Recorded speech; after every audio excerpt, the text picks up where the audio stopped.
শেষ বয়সে ছেলে মেয়ে পালে, যেন শেষ বয়সে তারা আমাদের খেদমত করে, সেবা করে। এই নিয়ত সহি না, এই নিয়ত সহি না। সেবার আশা কেন করবেন আপনি? আপনি ছেলে মেয়ে পালেন, আল্লাহর জন্য লালন পালন করে দেন, তাদেরকে দ্বীনের কর্মী বানান, তাদেরকে আলেম বানান, দায়ী বানান, তাদেরকে মুজাহিদ বানান, তারা মুহাদ্দিস হোক, তারা দ্বীনে খেদমত করবে। এজন্য আমি সৈনিক তৈরি করতেছি, খেদমতের আশায় না। খেদমতের আশায়, সহযোগিতার আশায় যারা সন্তান পালে, শেষ জীবনে কোনো সহযোগিতাই পায় না, বরং রহমতের বাতাসের পরিবর্তে গজবের বাতাস পায়।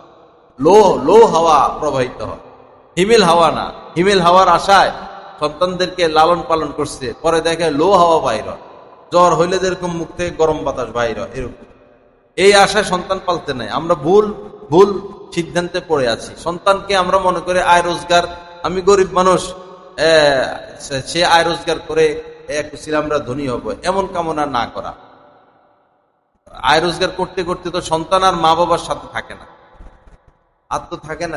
এইটাই তো দেখা যায়, কত কষ্টে ইটালি পাঠায়, কত কষ্টে বিদেশে পাঠায়, পরে বউ নিয়ে চলে যায়। কত কষ্টে ব্যবসা ধরাইয়া দিল, পরে ছেলে মেয়ে নিজের সংসার নিয়ে ব্যস্ত। আর মা বাবা কোথায়? মা বাবার আর খবর কোথায়? ফোন দেওয়ার মতো সময় আর তাদের থাকে না। কারণ আমি জীবনযাপন এমন ভাবে করেছি, আমার মা বাবার সাথে আমার আচার আচরণ এমন, সন্তান এগুলো দেখে দেখে বড় হলো, এমন শিক্ষায় সে শিক্ষিত হলো, সে এখন মা বাবার সাথে ওরকম আচরণই করে।